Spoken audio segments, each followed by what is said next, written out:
हर हर महादेव। दोस्तों, पूज्य गुरुजी ने अभी अपनी कल की शिव महापुराण की कथा में रविवार वैशाख अमावस्या के दिन किया जाने वाला एक घी का दीपक का एक ऐसा विशेष उपाय बताया है जो उन्होंने आज तक अपनी किसी भी कथा में नहीं बताया है। पूज्य गुरुजी ने कहा कि जब आपके हाथ तंग चल रहे हो, जब रुपए पैसे कहीं से प्राप्त ही ना हो पा रहे हो, जीवन में चारों तरफ से सिर्फ और सिर्फ परेशानियां आ गई हो, उनसे बाहर निकलने का कोई रास्ता ना दिखाई दे रहा हो, तो 27 अप्रैल 2025 रविवार अमावस्या तिथि के दिन कर लेना एक घी का दीपक वाला ये उपाय। होगी हर मनोकामना पूरी मिलेगी, सभी दोषों से मुक्ति, इतना धन आएगा कि संभाले नहीं संभलेगा। माता लक्ष्मी जी और महादेव जी के आशीर्वाद से पूरे साल धन बरसता रहेगा। दोस्तों, जैसा कि आप सभी लोग जानते हैं कि 27 अप्रैल 2025 यानी रविवार को पड़ रही है वैशाख महीने की अमावस्या तिथि। और दोस्तों, यह वह तिथि है जो वैशाख महीने में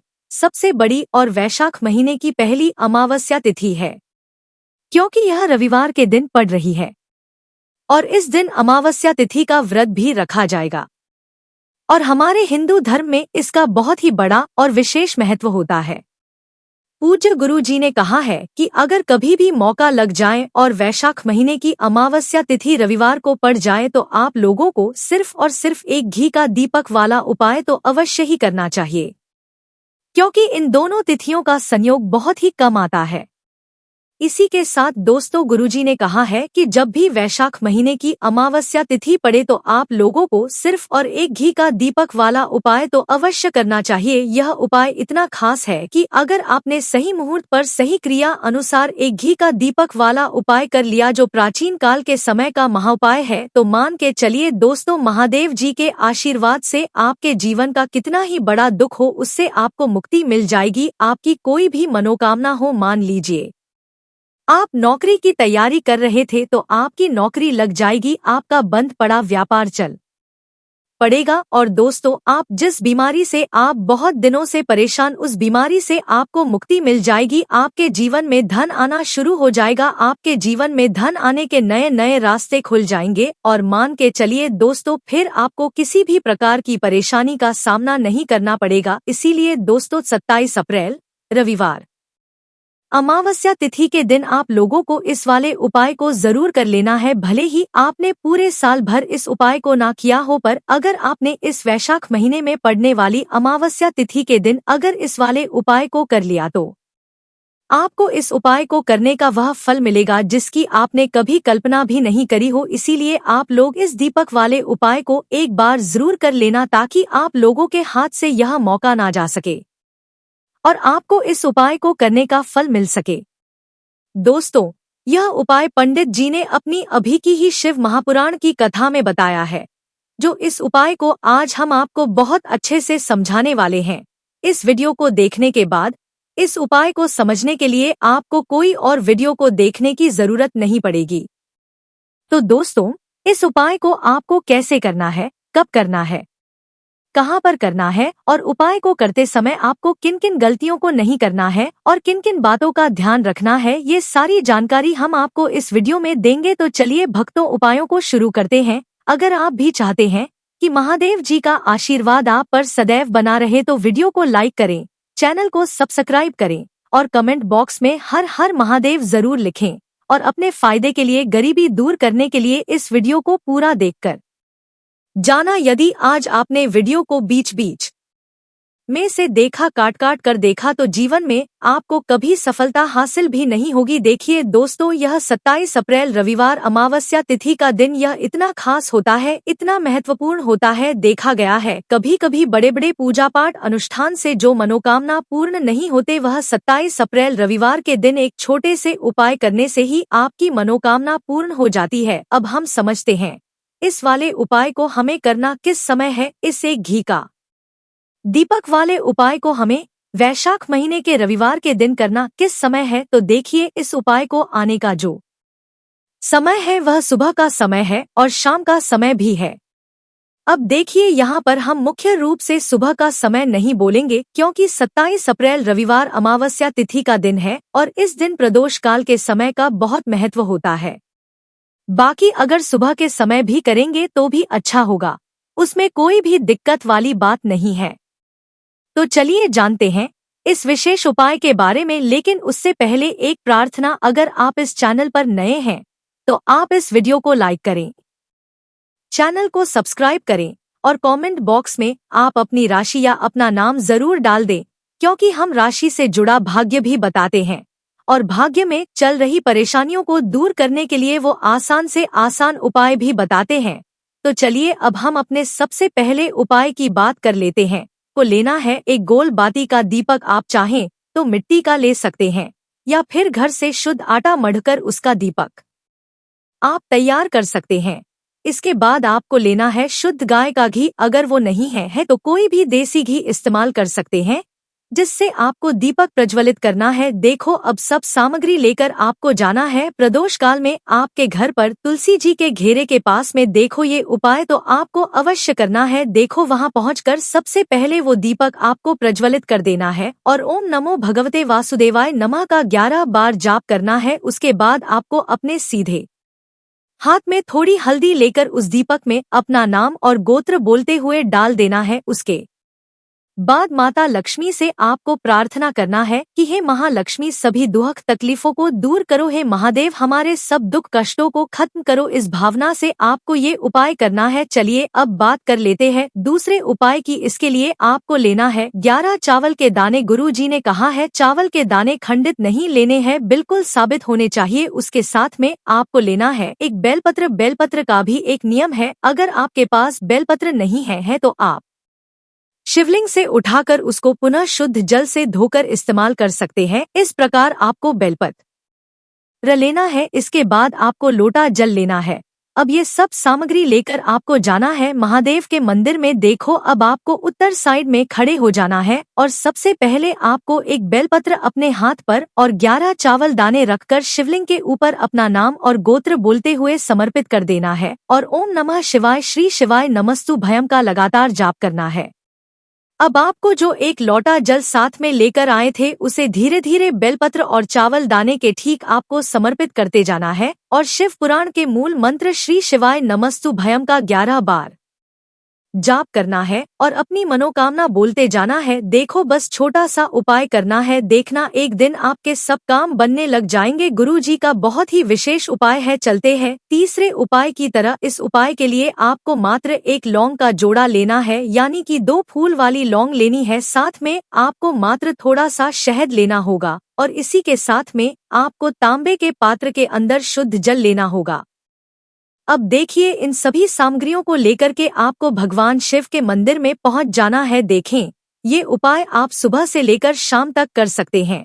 तो वो सबसे पहले तो आपके पास जो 2 फूल वाली लौंग हैं उन्हें आपको शहद के अंदर अच्छे से डुबोना है, यानी कि दोनों लौंग पर आपको अच्छे से शहद का लेपन कर देना है। अब आपको जो आपके पास एक लोटा जल है सबसे पहले तो उसे शिवलिंग पर धीरे समर्पित करना है और श्री शिवाय नमस्तु भयम इस मंत्र का जाप करते हुए समर्पित कर देना है। अब आपके पास जो 2 फूल वाली लौंग है शहद से उसे आपको शिवलिंग पर अर्पित करना है और आपको प्रार्थना करनी है कि जीवन में जो रोग की स्थिति है वे समाप्त हो, जीवन के जो संकट और समस्याएं हैं वह सभी समाप्त हो, जीवन से जो कर्ज की समस्या है वह समाप्त हो। इस प्रकार से प्रार्थना करते हुए यह जो 2 वाली लौंग ही शहद संयुक्त इससे आपको शिवलिंग पर अर्पित कर देनी है। आपकी जो भी समस्या होगी इस रविवार के दिन अवश्य ही समाप्त हो जाएगी। तो इस प्रकार से आपको पहला उपाय करना है। अब हम बात कर लेते हैं दूसरे उपाय के बारे में। देखिए यह उपाय आपके लिए सर्वश्रेष्ठ होने वाला है। देखिए इस उपाय के लिए आपको मात्र 5 हरे मूंग के दाने आपको साबुत लेने हैं, खंडित नहीं होने चाहिए, इस बात का ध्यान। और इसी के साथ मैं आपको एक तांबे के पात्र के अंदर अपने घर से शुद्ध जल ले लेना है। अब दोस्तों इन सभी सामग्रियों को लेकर के आपको सीधे पहुंच जाना है भगवान शिव के मंदिर में। देखिए इस उपाय को भी आप सुबह भी कर सकते हैं और शाम के समय में भी कर सकते हैं। देखिए भगवान शिव के मंदिर में पहुंचने के बाद आपके पास जो 5 हरे मूंग हैं उनमें से पहला जो हरा मूंग है आपको शिवलिंग के सामने जो नंदी महाराज होते हैं और उनका जो पैर हुआ होता है वहाँ पर आपको पहला हरा मूंग समर्पित कर देना है और आपको इस मंत्र का जाप कर लेना है। फिर आपको दूसरा हरा मूंग लेना है और शिवलिंग पर जो श्री गणेश जी वाला स्थान होता है वहाँ पर आपको यह दूसरा हरा मूंग समर्पित कर देना है, यानी कि शिवलिंग के सीधे तरफ आपको ये दूसरा हरा मूंग समर्पित करना है और फिर आपको शिवाय या फिर श्री गणेशाय नमः इस मंत्र का जाप कर लेना है। तीसरा हरा मूंग का दान आपको भगवान शिव की सबसे प्रिय पुत्री माता अशोक सुंदरी वाले स्थान पर समर्पित करना होगा। शिवलिंग की जो जलाधारी होती है जहां से जल बह करके आता है, उसी जलाधारी के बीच में जो कहीं कहीं उठी हुई लाइन होती है सांप की आकृति के रूप में, वहीं पर आपको तीसरा हरा मूंग समर्पित करना है और फिर आपको ओम नमः शिवाय इस मंत्र का जाप कर लेना है। अब दोस्तों चौथा जो मूंग है उसे आपको भगवान कार्तिकेय जी का जो स्थान होता है शिवलिंग पर, वहां पर आपको ये चौथा हरा मूंग का दाना समर्पित कर देना है और आपको इस मंत्र का जाप कर लेना है। अब दोस्तों आपके पास जो पांचवा और अंतिम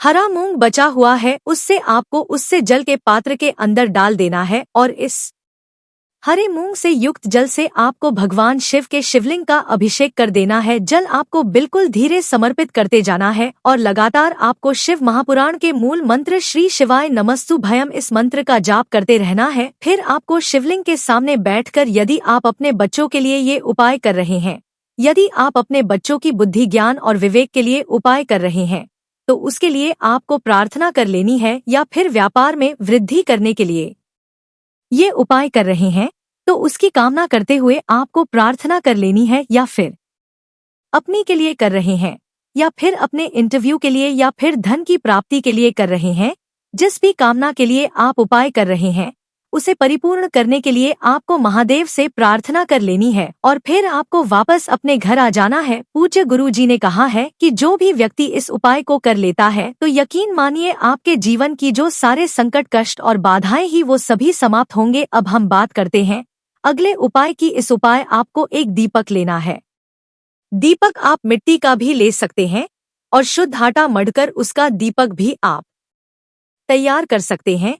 दीपक के अंदर गोल बाती का प्रयोग करना है और दीपक के अंदर आपको शुद्ध घी का प्रयोग करना है। इसी के साथ में आपको मात्र एक फूल वाली लौंग लेनी होगी। अब यह एक दीपक और एक फूल वाली लौंग लेकर के सीधा आपको पहुंचना होगा बरगद के वृक्ष के वहां पर। देखिए सबसे पहले तो आपके पास एक फूल वाली लौंग है, उससे आपको बरगद के वृक्ष की जड़ में समर्पित करना है। देखिए अगर आपके जीवन में कोई भी संकट आने वाला है, कोई भी कष्ट आने वाला है तो वह इस उपाय के माध्यम से दूर होने वाला है। महादेव की विशेष कृपा रहेगी कि जो भी संकट आपके जीवन में आने वाला होगा वह भी दूर हो जाएगा। तो आपको एक लौंग समर्पित करनी है बरगद के वृक्ष की जड़ में और वहीं पर आपको जो है वाला दीपक जो आप लेकर के गए हैं उसे भी वहां पर प्रज्वलित कर देना है। वटकेश्वर महादेव का स्मरण करते हुए देखिए जब भी आपको जीवन में इस साल लगने लगे कि आपके जीवन में कुछ भी अच्छा नहीं चल रहा है, तब भी आप कोई उपाय करना है तो इस प्रकार से आपको ये उपाय करना है। अब हम जान लेते हैं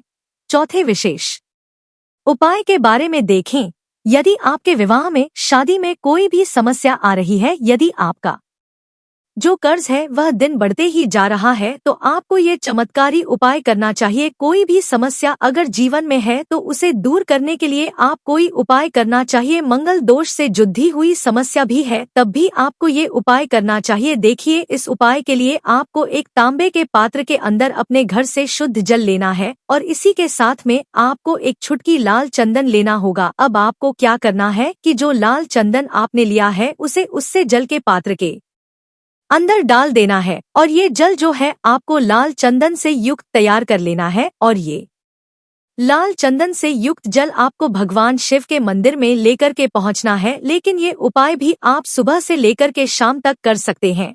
अब दोस्तों ये जो लाल चंदन से युक्त जल है इससे आपको भगवान शिव के शिवलिंग पर धीरे धीरे अर्पित कर देना है और आपको लगातार श्री शिवाय नमस्तु भयम इस मंत्र का जाप रहना है। देखिए यदि आपके जीवन में विवाह से जुड़ी समस्या चल रही है तो आपको मंगलेश्वर महादेव का स्मरण करना है और जीवन में अधिक कर्ज की समस्या है तो आपको आर्यन मुक्तेश्वर महादेव का स्मरण करना है। देखना एक दिन आपकी सब तरह की समस्या जल्दी ही समाप्त हो जाएगी। तो इस प्रकार से आपको ये चौथा उपाय करना है। अब हम जान लेते हैं अंतिम और पांचवें उपाय के बारे में। देखिए, अमावस्या तिथि का दिन है और हनुमान जी भगवान शिव के रुद्र अवतार है, तो ये उपाय और भी खास हो जाता है। तो ये जो उपाय है विशेषकर आपको हनुमान जी के वहाँ पर ही करना होगा। देखिए, जब भी आपको ऐसा लगने लगे कि आपके जीवन में जो कर्ज है वह समाप्त ही नहीं हो पा रहा है, दिन प्रतिदिन बढ़ते ही जा रहा है, कष्ट जो है वह दिन प्रतिदिन बढ़ते ही जा रहे हैं, कष्ट जो है वह समाप्त ही नहीं हो पा रही है, यानी कि जीवन में जब भी कोई विपदा आती है, संकट है, तो हमें संकट मोचन हनुमान जी के मंदिर में जाना चाहिए। लेकिन यह उपाय बहुत ही खास है। इस उपाय के लिए आपको एक चौमुख दीपक तैयार करना होगा। आपको एक दीपक लेना है, दीपक के अंदर 4 बातियां लगानी है। देखो, बाती के लिए आपको मोली वाला धागा आता है, कलावा का, उसकी भी बना सकते हैं, या फिर आप सफेद रुई की जो बत्तियां हैं उन्हें भी बना सकते हैं। अब आपको लेना है एक कटोरी सरसों का तेल, और अब इस दीपक के अंदर या तो आपको चमेली का तेल डालना है। फिर जो आपने एक कटोरी सरसों का तेल लिया है उसमें आपको सरसों का तेल डालना है, और इसी के साथ में आपको मात्र एक फूल वाली लौंग भी लेनी है। देखिए, अब जो ये दीपक है और लौंग है, इन दोनों का आपको हनुमान जी के मंदिर में लेकर के पहुंचना है। अब सबसे पहले तो ये जो चौमुखी दीपक है इसे आपको हनुमान जी के सामने प्रज्वलित करना है। दीपक को प्रज्वलित करने के बाद आपको वहीं पर एक बार हनुमान चालीसा का पाठ करना है, या फिर आप मंगल स्तोत्र का पाठ भी कर सकते हैं।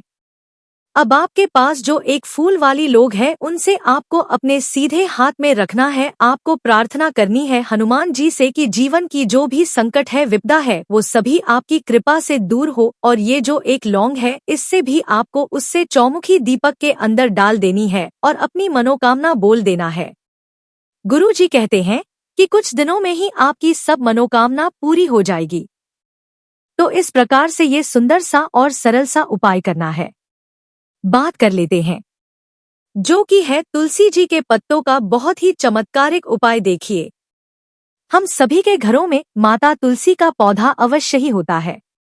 तो देखिए, हमें तुलसी जी के पौधे से सबसे पहले तो 3 पत्ते तोड़ने हैं। तो देखिए, तुलसी जी के आपको 3 पत्ते तोड़ लेने हैं, और इन तुलसी जी के पत्तों को तोड़ने के बाद आपको एक चुटकी हल्दी भी अपने साथ में लेनी है।